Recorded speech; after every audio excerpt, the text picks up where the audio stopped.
we can talk about the border issue all we want in America and about Mexicans pouring over the border and from South American countries pouring over the border, but we don't have diametrically opposed ideology with Mexicans and with people that are coming in from Venezuela, wherever it is they're coming from. They still hold Western principles and Western ideals.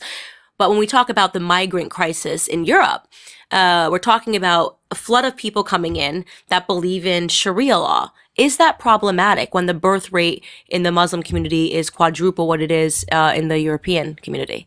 Allow me to surprise you and also answer your question at the same time. Not only is it problematic for Westerners and non-Muslims, it's problematic for the Muslims who have already migrated and assimilated into the West. So now Muslims are leaving their mosques because there's a new group of Muslims who now want to, because when a migrant comes, what do? They look for the first mosque because that's where the Muslims are. They come into a Muslim community that's completely developed, doctors and engineers and, teachers, and they come from the boat, welfare, get a right, come into a mosque and expect to be accepted.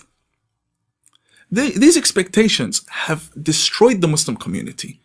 The Muslims themselves are suffering. Right, the assimilated Muslims. Yes, and sometimes we're not talking 5, 10 families. These are hundreds and thousands of families who are moving now outside the suburbs because they're sick and tired of running into people they don't like. We ran away from you to come here. Now you're coming back here. Right.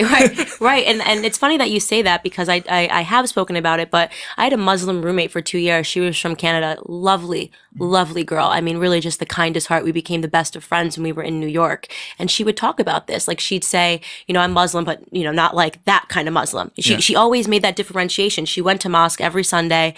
And, she definitely wanted to marry someone. Every Friday. She'd go every Friday, and what it showed me is that she had never been to the Middle East. She born in Canada, grew up in Canada, and she would always be in her language. She would be cautionary and say, not like that kind of Muslim, which is really interesting because you're almost hitting at that there is sort of this war, not a cultural war, if you will, going out, that when you have this flood of migrants who are coming from these territories and living in a different way, and there are people that have assimilated and there are Muslims that have assimilated, it does sort of disrupt even within in the Muslim community. It's starting all over again. Right. When the Muslims first came, the assimilated ones now, when they first came to the West, there was a struggle of who are you? Why do you look different? Why do you dress different? Why are you doing this? Why are you doing that? Be like this. And then the second, third generation came, and now they're on the same page with the rest of the kids in the classroom, the people at work.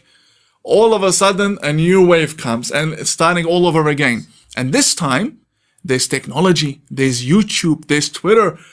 This time, what the first people had to go through was locally. Now it's globally. There's an extremist in France destroying the statues. And the video goes viral. Why? Because according to him, this is an idol. And Abraham destroyed the idols, and we need to destroy the... So with technology, this bad reputation is affecting all of the Muslims, including the assimilated ones. When I sit with Muslims, no cameras, just us together, the way they talk, anybody who would listen to them from outside the religion would say, these people, they are so sick and tired of their religion, and so sick and tired of their own community, and sick and tired of their background and their family. And I think it's the worst time to be a Muslim right now.